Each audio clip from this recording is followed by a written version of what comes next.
Earth is home to many creatures. Some may even consider a few of them monsters. But what of those more elusive and hidden creatures? The ones we just can't seem to find. Welcome to Monday Morning Monsters. Cryptozoologist and paranormal researcher Barnaby Jones talks about the unknown, mythical, undiscovered, and unidentified creatures from around the world, and the people who have seen them, look for them, and research them. Hear from witnesses about their encounters, as well as renowned names in the field about their work and research. Barnaby is the founder and lead investigator for Cryptids, Anomalies, and the Paranormal Society based in Wisconsin. CAPS travels across Wisconsin and beyond looking for connections between different phenomena and how they can all be connected. Now, your host of Monday Morning Monsters, Barnaby Jones.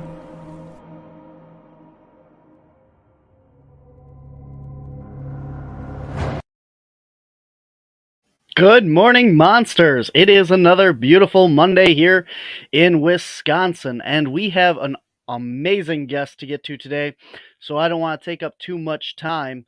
Our guest on today's show is Rich Daniels. He is a researcher and studier of Bigfoot. He has a couple different studies out, and we're going to be talking about them today. So without any further ado, let's bring out Rich Daniels. Hey, Rich, how you doing? Going well today. Good, good. It is last week it was like 100 and some degrees here in Wisconsin, and I was sweating profusely out here, so it's a nice about 70 today. So we're much better today. Yeah, well, I live in Albuquerque, New Mexico, so hot temperatures are are no stranger here in the high desert. What's it like out there today? Actually, rain. We just entered our monsoon season. It usually lasts about anywhere from 6 to 12 weeks, where we get intense rains, and then the rest of the year we're just kind of scratching for any kind of water from the sky at all. Very interesting. So let's start out. Why don't you give a little bit of background about yourself and what you do? All right. I've been a researcher since 2005, but I actually had my first cryptid encounter in January of 2000. And the nature of that encounter was I didn't even know what I was experiencing until 5 years later when it all came together in my head. But since 2005, I've been working both in the field and with witnesses that have had issues. The nature of the work that I was doing at the time when I was in the research was working with behavior challenged young people. And I noticed that there were a lot of connections between the reactions that the people I was working with on an everyday basis for my day job were having with the witnesses that I would talk to. Some of the same reactions, some of the same effects that they were experiencing. So that was my connection to doing my first study, which was about the emotional and psychological effects of cryptid encounters. And since then, I was working in schools, working with kids that had behavior issues, and I've since moved on to a charter school where I'm the assistant dean of students. Cool. That's very interesting. So I wanted to talk a little bit about our connection. I noticed your shirt there today is the Hayden Adventure from Upper Michigan, and that's where my team does a lot of research with Craig and Barb's property up there. And you were actually a speaker at one of their first conventions, right? Yeah, I was actually the keynote at their first one in 2017, and then they invited me back in 2019 to be one of the panel that was presenting that year, and I was able to present my my study for the first time there. Very cool. And you have had a encounter on the Hayden property as well, is that right? Oh, yeah, that was interesting. It was during my visit in 2019. It was the day after we had the convention. I was going to the airport later that day, and the way that it worked there, I was staying in a camper on the Salks property there, And about, it was in the middle of the night. I was awakened by a thumping sound. It was, I don't know, I don't recall any vibration at all, but I do remember the sound that woke me up. And I looked at the clock, and it was about 20 after 3 in the morning, and laid there for, a little while, for a few seconds. And then I heard a noise that was just, it didn't connect. It was just a weird noise, and I couldn't, figure it out. It was anywhere between 4 and 6 seconds, somewhere around in there. And then it got quiet again. And then after a little bit, I heard it again. And I kept saying to myself, what is that noise? It was just this, it was almost a low groan, a little gurgling to it. And I couldn't figure out what, it just didn't, having just woken up, I just couldn't figure out what was going on. And I heard it a third time and didn't connect. And then a fourth time. And I went, wait a minute. I recognized that sound at that point. It was the sound of somebody's stomach growling. And that, everybody knows that noise that it makes. And I said to myself, okay, I was laying right next to a window, and it clicked in my head what could be done. There was something on the other side of that window, and I reached for the window, and my hand hit the curtain that was covering it. And so I fumbled with the curtain for just a few seconds, and then by the time I pulled it open, all I could see was this huge shape, that had, presumably was blocking the window. And I saw this huge shape turn away from the window. And then all of a sudden there's the starlight and everything else behind it. So something was obviously in that window. And I sat up in the camper and looked down the center aisle to the front of the camper. And I could see the front windows were open slightly, just enough to see out the bottom, maybe that much. And I could see a shape cross between the pickup truck that was parked in front of the camper and the camper itself. And at that point, my back stiffened, and the heart rate goes up and everything like that. You understand, especially when you understand the nature of that property there.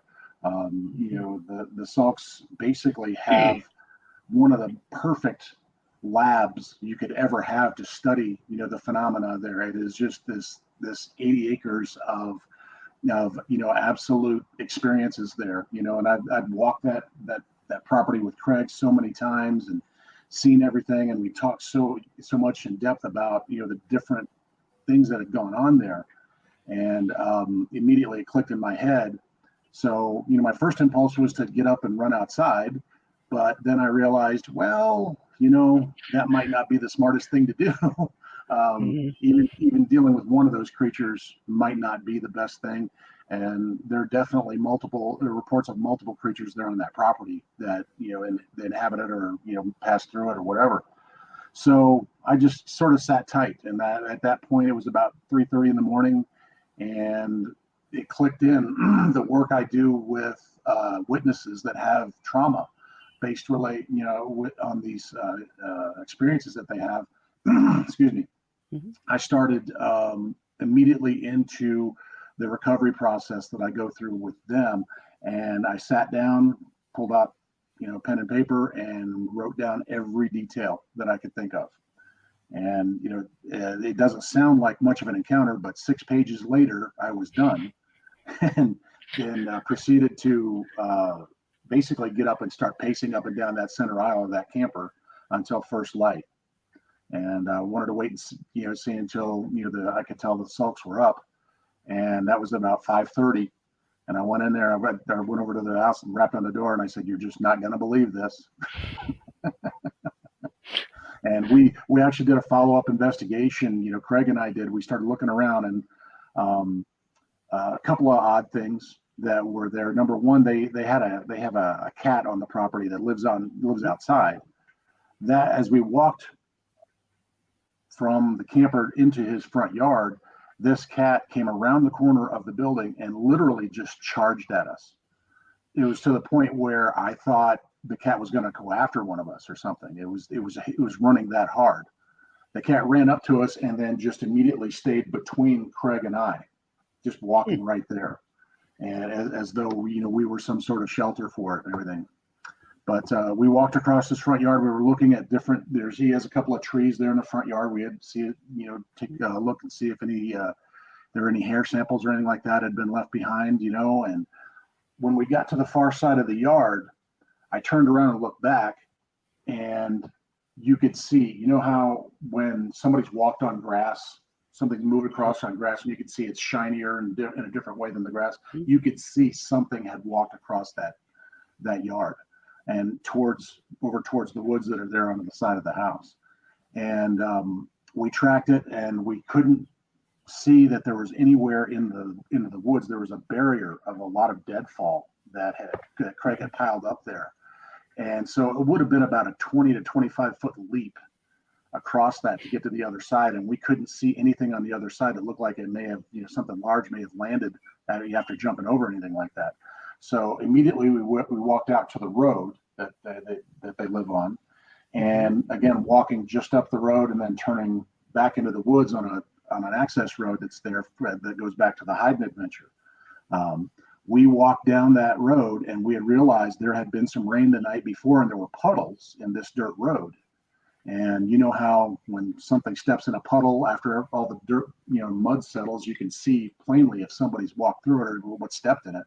And we went about, I'm guessing about a half a mile up that road, just walking and checking things out, because that seemed to be the fastest point of egress for one of the creatures that would be there, because there's marshy land on one side and thick vegetation on the other side. The road's a natural place for it to run down.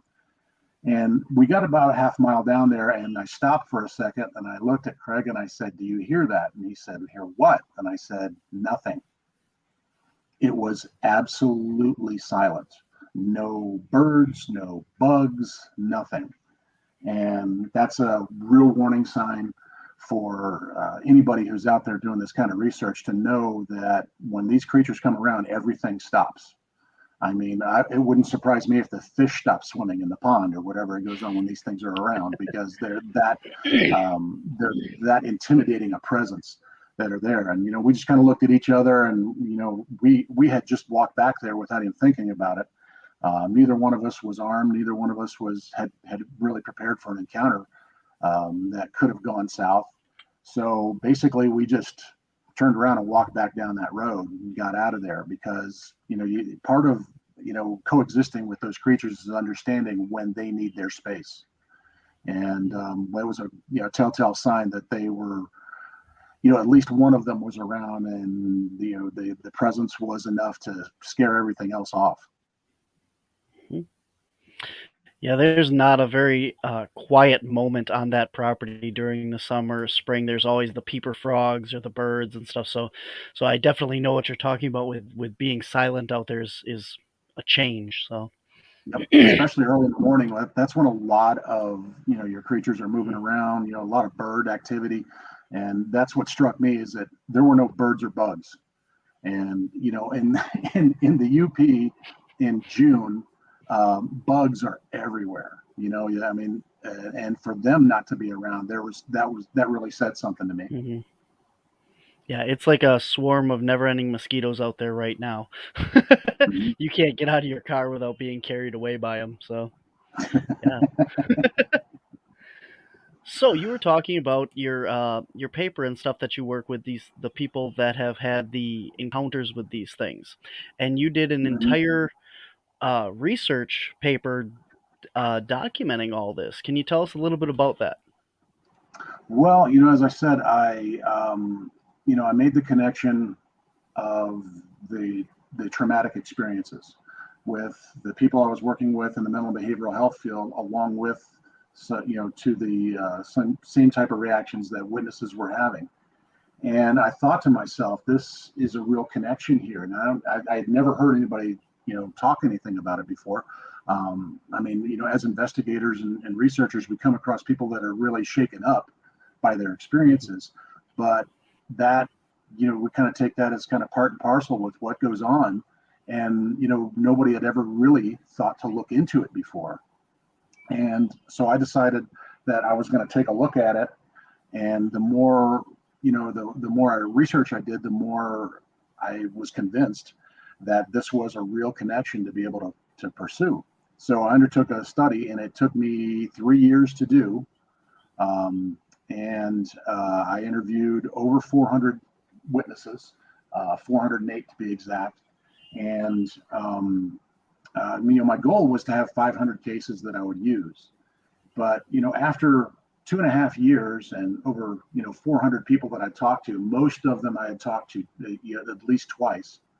I said that I think that's enough. And that's when I started the paring down process in the study. And I really had to get to the point where I was using only the cases that could be really unquestioned when it came down to it. One of the things that I hated to do, but I had to for the sake of the purity of the data, was to eliminate people that had either personal or family histories of mental or behavioral health diagnoses. It's not that I doubted them because of that. It's not that that their stories weren't any less compelling, but from somebody coming in from the outside looking at it, that's one of the things that they would immediately draw in there, is that it's a continuation of this, this diagnosis, or there's a family history of it. So, there was some connection to it. So I had to eliminate a lot of those.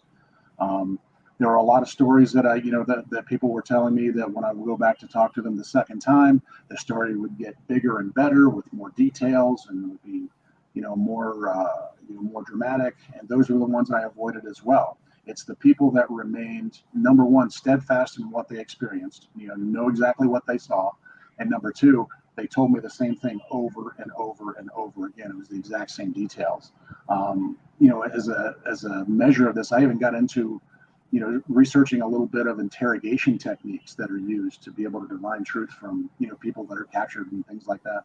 I got into it. I ended up with 148 cases that were able to meet all the criteria. And then so I moved forward with all those and documented all the effects that people were talking about experiencing.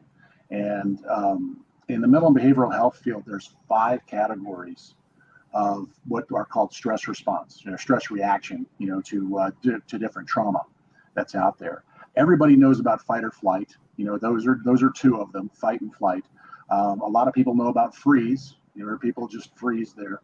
But a lot lesser known is a reaction called fawn or flop. Fawning is turning away from whatever trauma there is, averting your eyes in some way, closing your eyes, that kind of thing. And flopping is literally just dropping to the ground. You've seen folks do that in different, I see it in YouTube videos a lot, when they do the scare pranks and things like that. And the last one is what's called friending. It's a response where people believe they've shared some intimate connection with the trauma or somebody involved in it or anything like that. And that was also part of it too. So I was very surprised, number one, that about 27% of the people that I included in the study actually were in the fawn or flop category. That's usually, in any cross section of any kind of trauma, that's usually a much smaller percentage. We're looking at probably somewhere around 15% typically, is the cross section that you're going to get. And in this particular study, it was 27% of the respondents. So it was different. But there were people that reacted angrily. They wanted the fight response is that they felt like they balled up their fists and they readied themselves to have a physical confrontation, or they would pick up a stick or brandish a weapon of some kind to be able to do it. That didn't surprise me. And when the flight response was healthy as well, because everybody knows those two, because they're the most prevalent that you get when it comes to responding to trauma. And the flight response were people that either took off immediately or got out of there quickly within a minute or two of the encounter. So that was good. But the friending response was interesting, because when you get to a friending response, that's where people start to talk about mind speak, about the possible telepathic powers that the the creatures have, and different things like that. And the way I found to be able to discern between whether it was deeper for some than others was to talk to them about that experience and ask them, well, were you just hearing this speak in your head, or were you having a conversation? And I believe there were 7 people in that study that claimed to have this intimate connection. And a couple of people told me they were having an actual conversation in their minds with the creature that was in front of them. So that's part of the phenomenon that there's a lot of debate about. And they talk about the powers that possible powers that these creatures might have. So that was interesting to me as well. And going through all this and interviewing so many people, I got to a point where I just I couldn't just question you just throw anything out. You encounter so many weird things and so many odd things that people encounter, that you just can't draw a conclusion and throw it away. You have to listen. So when somebody says to me, I was having a mental conversation with this creature that was in front of me, you have to listen to it. There's something there, and there's some possible psychological phenomena you can talk about and apply to that. But then again, you're talking about such an unknown situation. It's quite compelling to be able to follow up and to be able to do these things. And the remarkable thing that comes out of all of this, I think, was that there were a lot of people that I spoke to that really hadn't spoken in depth to anybody about their experiences before.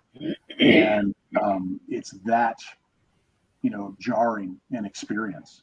And what a lot of people ended up going through, and they described to me, was the initial stress response, which is the heart rate increases, the brain releases a chemical called cortisol.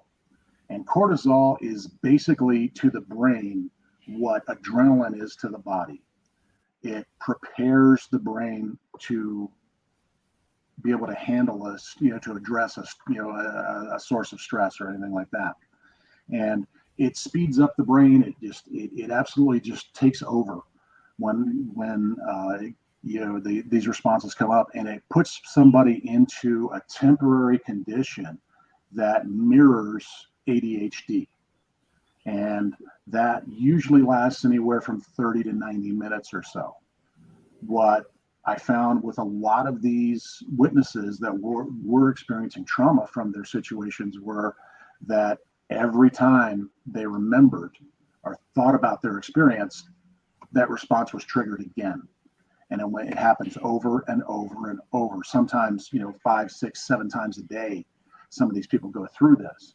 And it's basically going through this response over and over and over, and living that way and living with it, sometimes for years. One of the subjects that I talked to, he hadn't spoken to anybody about his experience in over 35 years.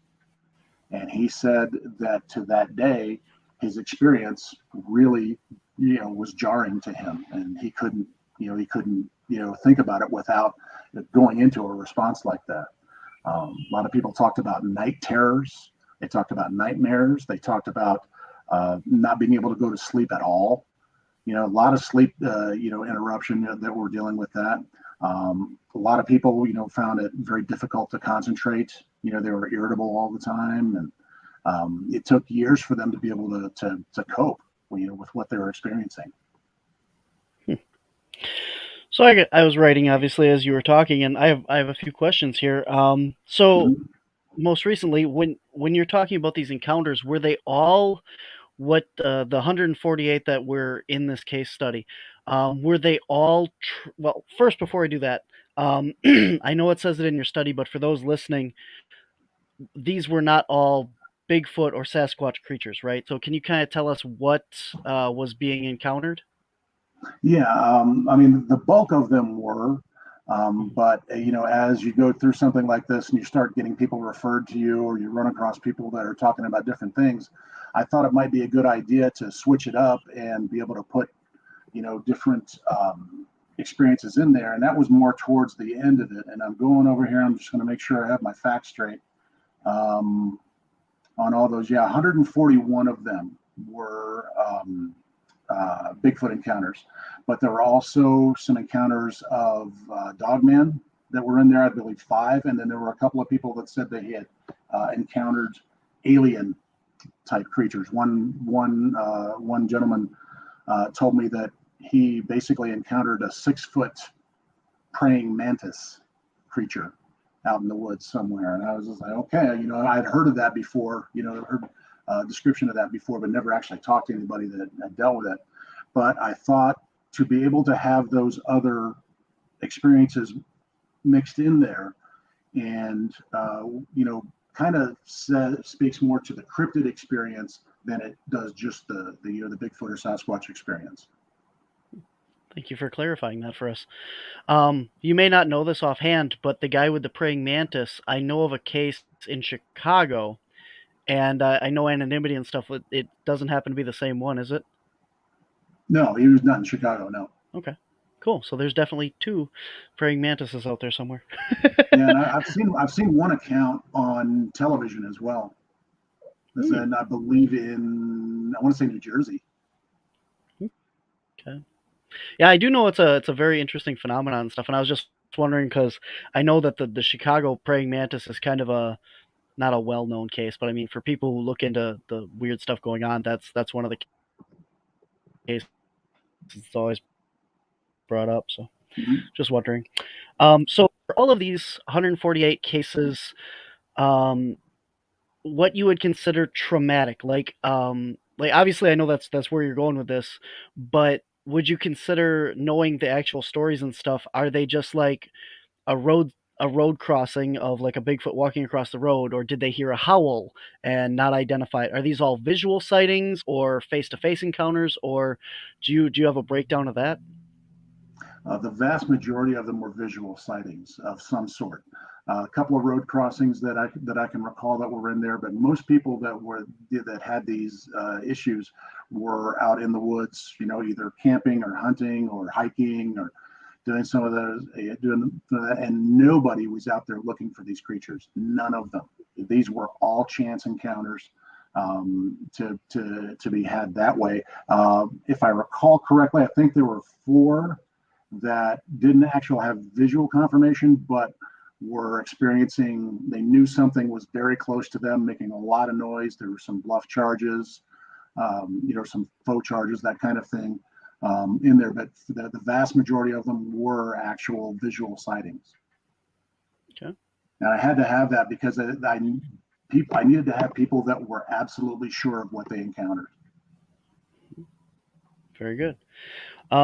So to touch on kind of what you're talking about with, as you went through this, you said you would get like weird things like reported to you and stuff, and I think that's important to point out that you said you didn't you started to not discredit any of these weird things like the mind speak and all that stuff, because a lot of the researchers have said that the more you open up to different things, the more you realize that more people have these encounters. Like there's so many things like the orbs of light or the mind speak or different things that go along with Bigfoot encounters that people don't talk about, maybe not because they don't want to talk about it, or they just don't think it's connected. So Right, and and that's when all yeah. That's go one of ahead. the reasons why when I talk to somebody, I tell them, okay, the first thing I want you to do is write everything down. Write everything that you can remember, whether it's related to this, where you think it's related to it or connected to it or not. Just everything that you remember, every last detail. I want to know if you were hungry. I want to know if you knew you had bad breath. I want to know if I want to know everything about what was going on. And one of the cases I had was a young lady who was talking about being pursued as a child. She was pursued across a meadow, and she said the entire encounter for her lasted about 4 minutes. And when I went back to it, it's the longest text message I've ever gotten. It was over 11,000 words that she was able to provide for me under that guidance of tell me everything that you know. And it was interesting because it gave me a full picture of what was going on there. And that illustrates one of the biggest points that I have about the researchers or investigators' appreciation for what goes on here with this trauma, how significant it is. Because I've developed a different way to talk to witnesses. Most investigators do, what we would call charging the creature when they go to do the interview. They sit down with the witness and they go, okay, how big was it? What color was it? Did it smell? What was it doing? That kind of thing. And the first thing they do is focus on the creature, which is a natural thing, because that's what you're there to find out. But what I found is that going and talking to somebody and looking at them and saying, okay, how are you doing? Are you okay? How is this, affecting you? Or, tell me about how you feel about all this. And that's where I start. And usually somewhere in the area of about 15 to 30 minutes later, I get to talk again. Because once you tap into their personal experience, once you show that you have a real interest in what has happened to them, the information flows not only more freely, but in much greater detail. I can tell you it was night and day from my investigations prior to this and my investigations since. And that's something that tells me, we spend a lot of time looking for footprints in the ground, but we should really pay a lot of attention to the footprints left in people's minds and in their psyches, because these things affect people in ways you just wouldn't believe, what they go through. And there's one story that comes to mind is that it's the most poignant story that I think that came out of this study for me. It was from a gentleman who was retired military, and he talked to me about the weekend before he left to join the military. And his family had property on a lake, and there's a cabin that they had there, and that was the place where he used to go all the time. That was his escape, that property, to go there and be in the woods and hunt and fish, and he just enjoyed it. At the age of 19, he was joining the military and was going to go the following week. So he was going to take one last weekend on that property. When he arrived there, the door to the cabin was pushed in, and the thing that I'll tell you is that he said that door opened outward. So the door being pushed in was huge. Walked into the cabin, looked around, and obviously something had been through there. It had been, ransacked, but there was nothing stolen. Things were just strewn about and, messed up, and like something had gone through there, or someone, had been rummaging around. He got the door fixed and managed to, have some days, some of the day left, and decided to go fishing, and made his way over to, there was a sandbar there right next to the lake, and that's where he usually sat and fished. Well, he got his got his line in the water and was there about 15 minutes, and then was overcome by this ridiculous feeling of dread that, man, this is bad. I shouldn't be here. He said, that he said something. He obviously knew something was wrong, and he said that never happened to him there, because he always felt so at ease. After about 20 minutes of that, he just said, that's it. He pulled his line in, pulled everything together, and he says, I'm going to get out of here. This is just too uncomfortable.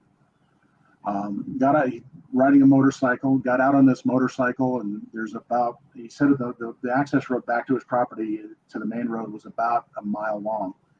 And he got about halfway down that road, and then out from behind a tree comes this big, hairy arm just swiping at him, and he had to duck, and he said he could feel the wind of the arm swiping over his head. It must have been within a foot or so of it, and that's when he gunned the motorcycle and took off and got out of there, and didn't know what to tell anybody, so he didn't say anything to anyone. Well, long story short, he got processed into the military the next week. In the course of his basic training, they found out that he was an extremely good rifle shot. So they sent him to sniper school. He ended up getting deployed to the Balkans during that conflict during the 90s, and was part of the Allied effort that was going on there to deal with the incursions and the ethnic cleansing and everything else. And he described to me some things in detail that were just horrific that he experienced. Basically, any way you can think of for a human being to be as abusive and to somebody else, he described it. And he said he not only witnessed it, he said, but they got to a point where the squad that he was part of, the unit he was part of, actually participated in it, in reprisals against the people that were doing those type of things. And it was just incredible stuff that he was telling me about. And he told me that those things don't bother him. He was kind of trained for that. He was kind of prepared for that as part of the military. The thing that absolutely terrifies him to this day is that encounter that he had on that property, because this creature invaded his safe space, his haven, his place to be in there. And the last I spoke to him, which was about 8 months ago, he was preparing to go in there. And, for the first time, because he hadn't been back there in many years, and he was preparing to go back there and, it's just try and reclaim that property, and it was important for him to be able to do that, to go back there and get some closure on that situation, number one, and to be able to reclaim that in his mind and his heart, to be able to make that his again. And it was, all part of that process for him. But when you take somebody who's been through all those experiences in the military that he had, we're talking about the nitty-gritty combat soldier, that he experienced all that stuff, and that doesn't bother him. But his encounter with a cryptid absolutely does. It absolutely shakes him up and keeps him awake at night. That'll tell you the impact that these encounters can have on people. Definitely. I mean, like I spend a lot of time investigating paranormal and everything out there as well. And, people don't bother me, because at the end of the day, if it comes down to it, a person you can fight, hand to hand or, whatever. If there's something paranormal attacking you or a cryptid that is out there, that's an unknown variable. And I can definitely understand people's, being scared of these things or not knowing how to deal with it. And that can be very traumatic. Yeah.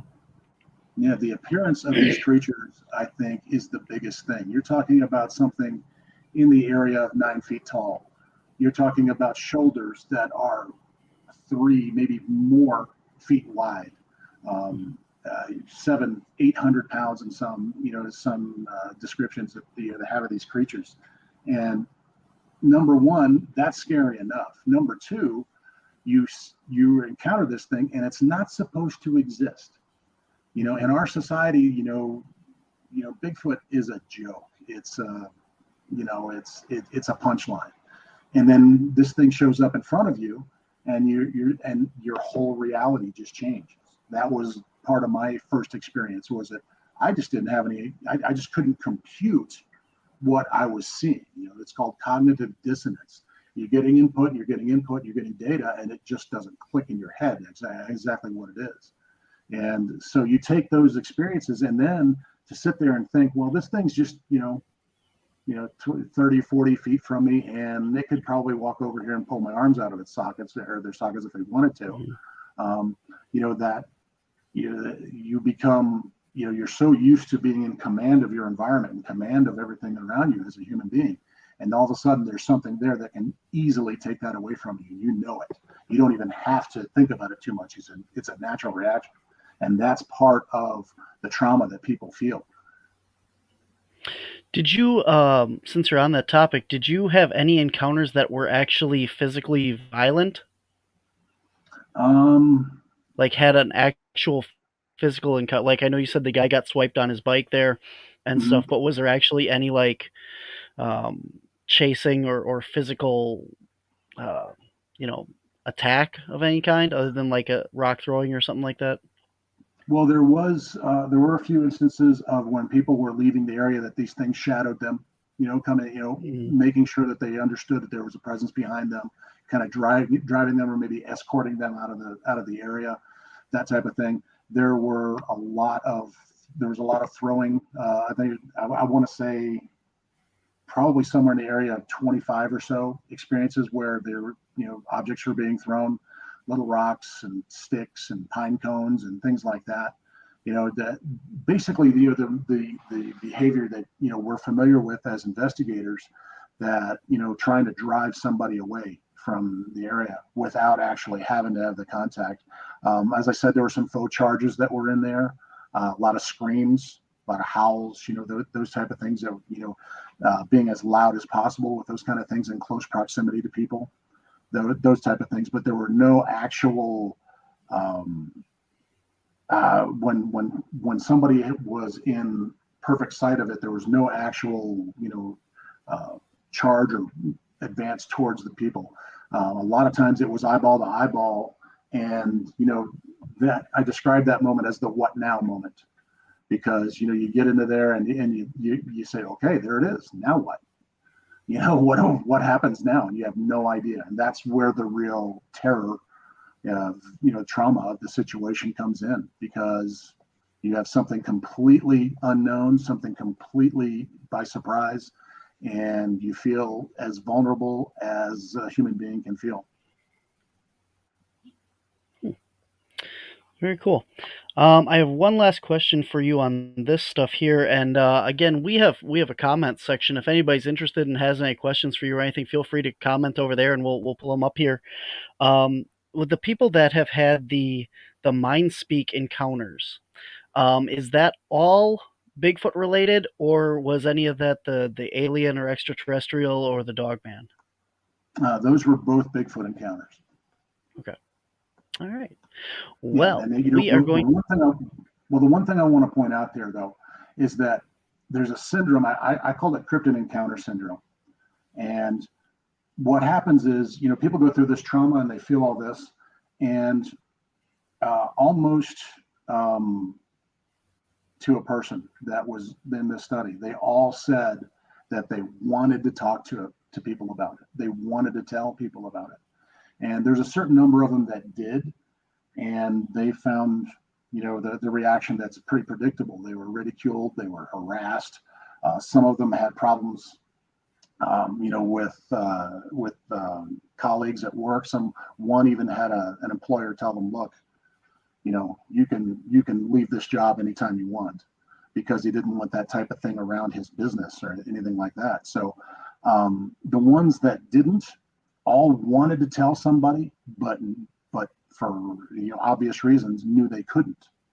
And that's the syndrome that these people went through, because they're the only witness that they have, the only person that they can have to be able to relate this kind of thing to. So they keep relating it to themselves over and over again, and it's a perpetuating process that they keep re-experiencing this trauma. And we're talking about people who don't describe things vaguely. We're talking about people that describe things in minute detail, and years later that this is still burned into their minds. So the cryptid encounter syndrome is dealing with this trauma, but not having any outlet to be able to share it with anyone. And that's you probably know as well as I do, when you get into this and you get a situation like this, you really find out who the people in your life that you can count on are. Mm-hmm.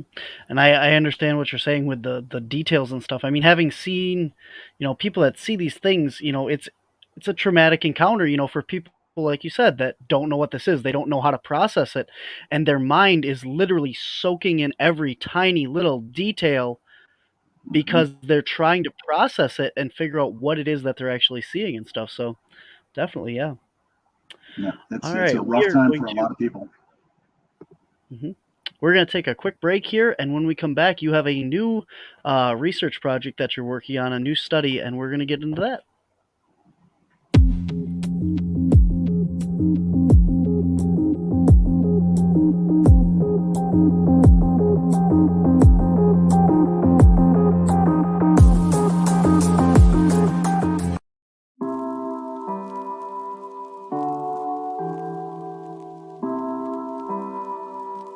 Brandon Wainwright, author of Tyson's Gift, How an 8-Pound Canine Became a Man's Greatest Spiritual Guide, and owner of Tyson's Gift Healing Arts, offers Reiki as well as color and sound modalities to anyone seeking physical, mental, emotional, and spiritual healing.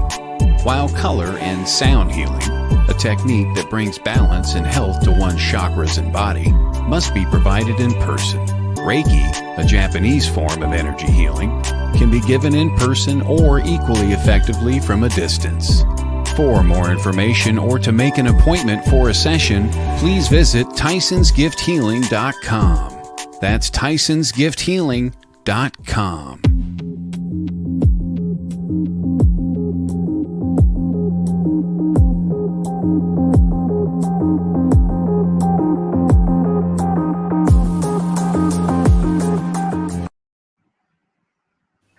All right, we're back. I did just put a link into the comments section of this over there, and that will take you to the nationalcryptidsociety.org and the 2019 study that you wrote and that was posted on there. So anybody that's interested in getting all the details and stuff that we're talking about your survey and stuff, it's right there in the comments section right now. So you can go check that out, and it has all the data and facts and stuff. And are you still working on these, like interviewing people and stuff like that, Rich? Well, I've recently had some health challenges here. I'm currently recuperating from my second hip replacement in the last 5 months. So I think my days of actually getting out into the woods and doing the research that way are going to be quite seldom from now on.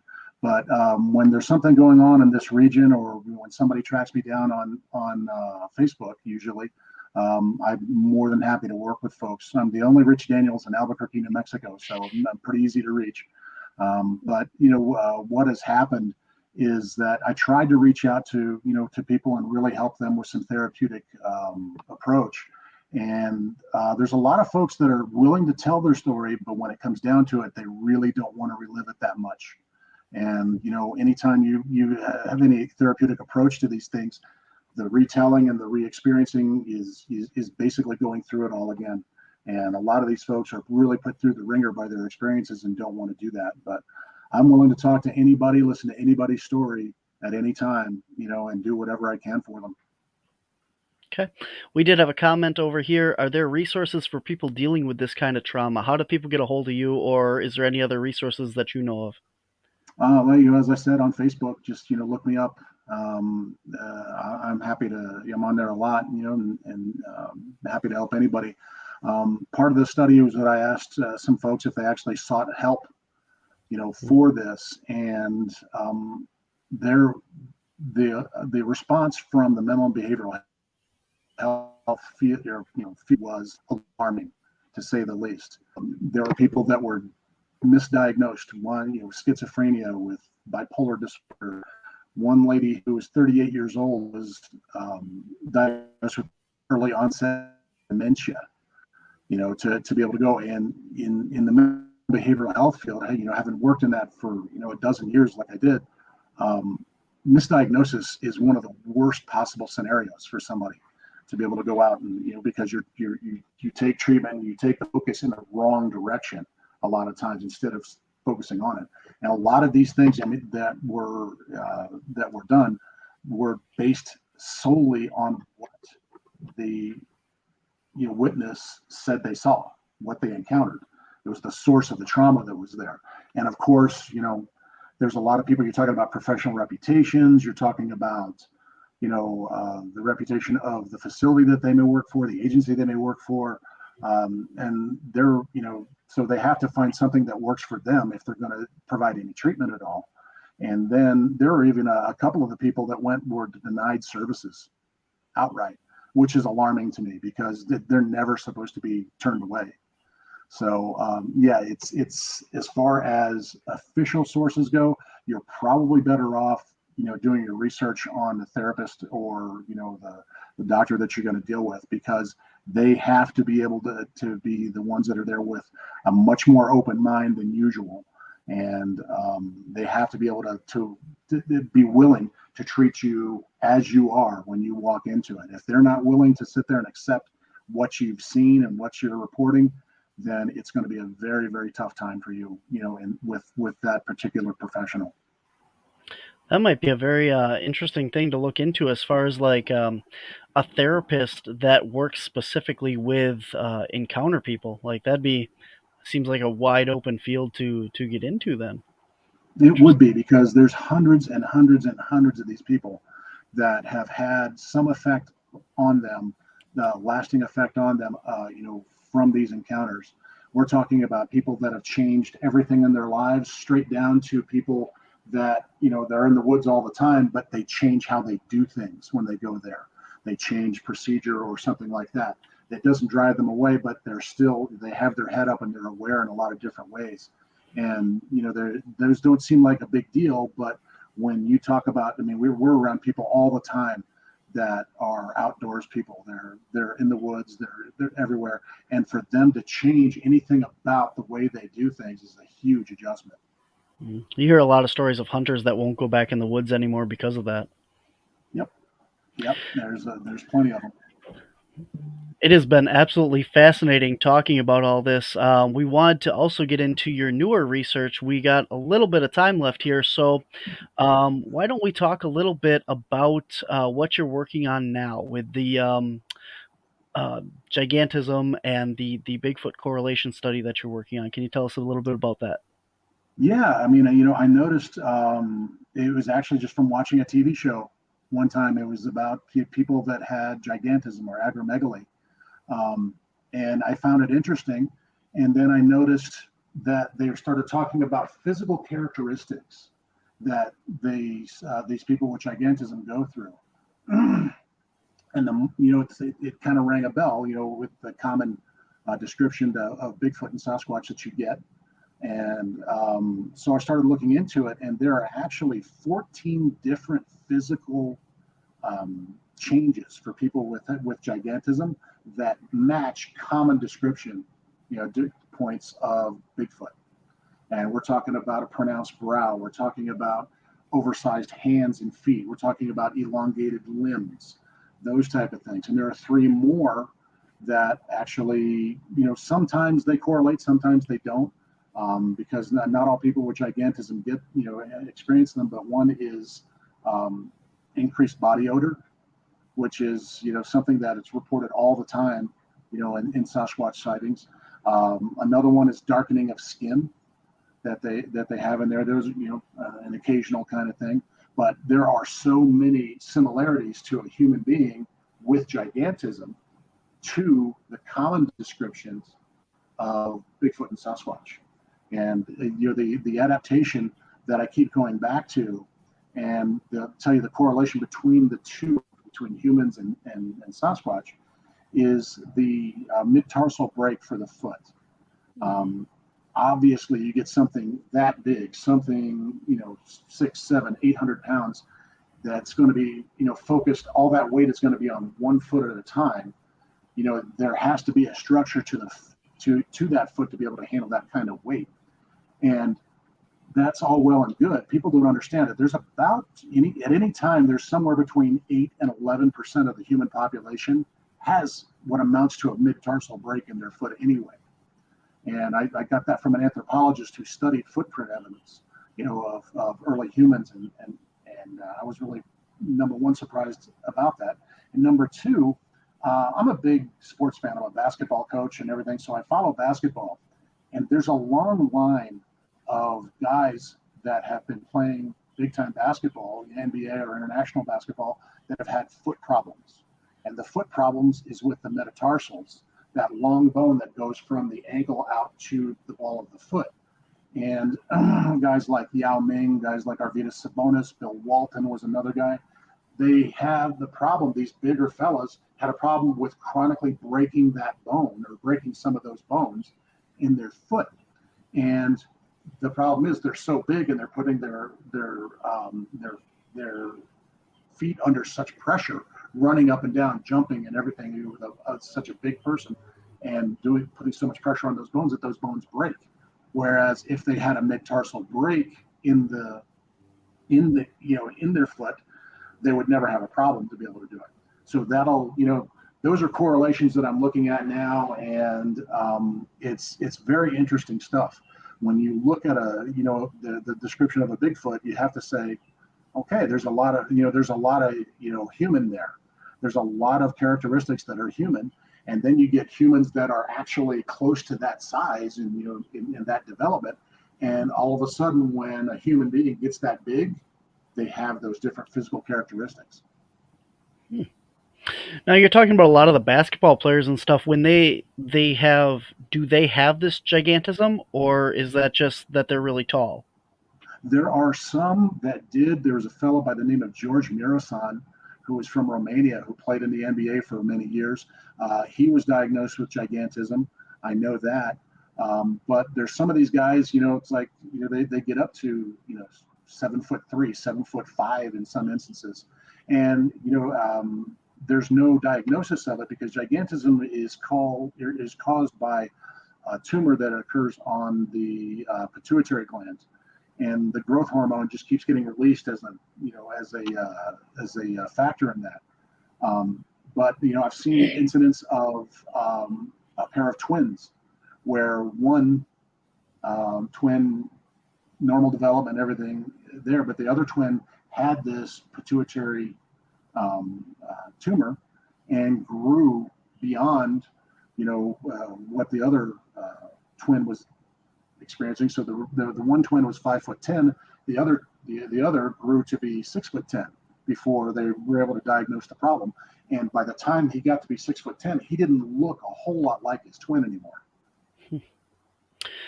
So an interesting thing too. I think a lot of people have heard of Andre the Giant, the former professional wrestler. He had gigantism, and Yes, he did. so he was a very large man, but not just, when you're looking at these basketball players and stuff, he was bulky too, as far as like his hand size and everything like that. And then you also have the Big Show, or Paul White, who is another professional wrestler, and he was actually diagnosed as well with gigantism, and they fixed it supposedly for him. Yeah. So because they removed that tumor. Yeah, a lot of times when they have that, they don't stop growing, and that was what happened with Andre. Is he just kept growing and kept growing, and his body kept expanding, and there was no way to stop it, and that was part of the reason why he died so young in that. And fortunately for the Big Show, or Paul White, he actually had that corrected, so he's still a very large man, but he will be able to live a semi-normal life because he won't continue growing. Yeah, and now you think it takes somebody like that, and you have to put them out in the woods where they survive every day. I'm not saying that that Bigfoot is human, but I'm saying there's a lot of similarity there. We have a lot of similarities with chimps and gorillas, as far as genetic material goes. I'm really led to believe that Bigfoot and Sasquatch, they're not necessarily human, but they are something parallel. Interesting.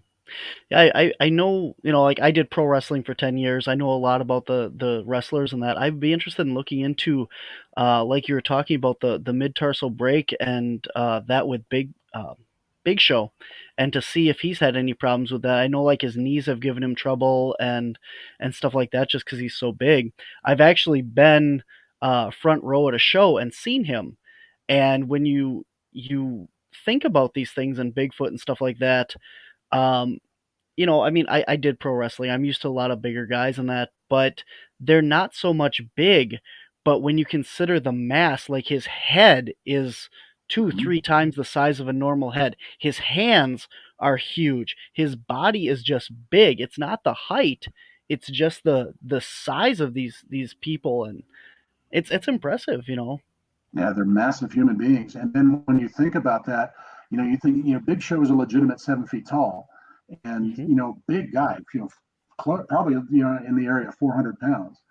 But then you say, okay, let's add 2 feet in height. Let's add about 200 to 400 more pounds onto that frame, and then you really understand exactly what people are encountering out there in the woods when they come across a Sasquatch. it's absolutely jarring to be able to come across something like that, and you really experience what it's like to be completely powerless if that creature so chooses.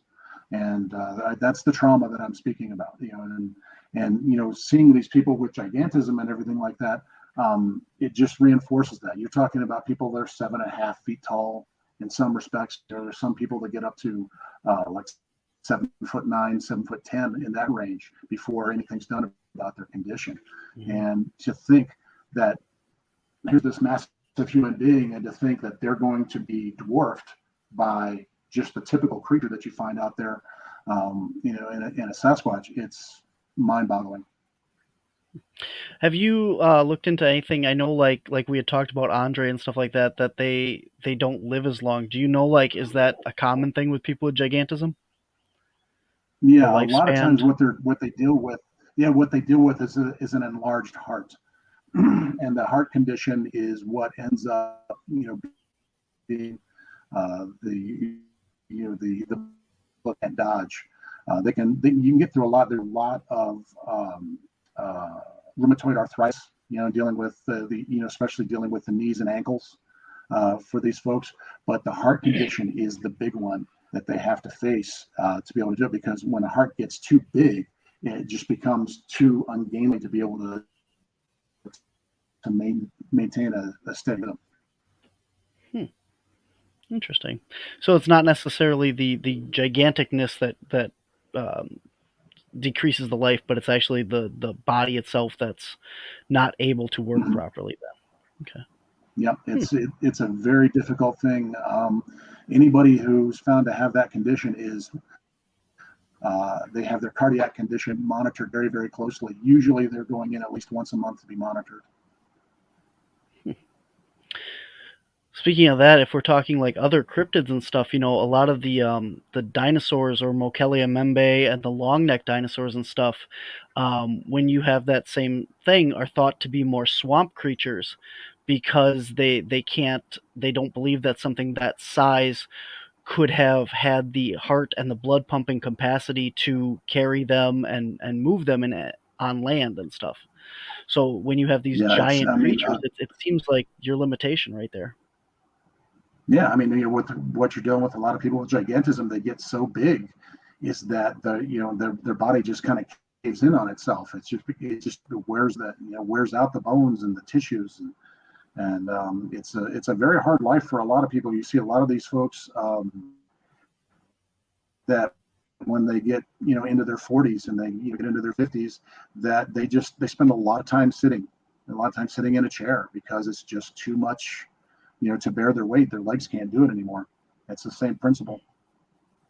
Mm-hmm. Well, like I said, Big Show's got a lot of knee problems right now, and I don't know offhand how old he is, but I would say 40s to 50s, somewhere in there. Mm-hmm. So. Yeah, he's again a former college basketball player. I believe he played at Tennessee, and early in his life, he's just agile and be able to do all these kind of things. But he, as you said, his body just kept getting bigger and bigger and bigger. And when they corrected everything for him as far as his vertical growth, his body still kept getting larger and larger. And if I'm not mistaken, he's gone through a real transformation with his body recently. He's worked very hard to be able to slim down and be able to streamline things, and that's made all the difference for his everyday health.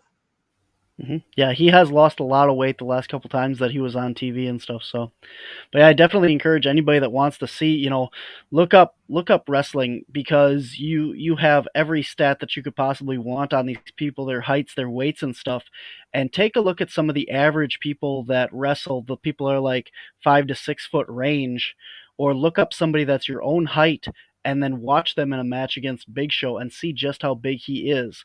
And then, like Rich said, look up how big Bigfoot is, and you'll get a pretty good idea of the size of these creatures that are out there, and what they can do, and Big Show is, a big guy, and he has a lot of speed and movement as well.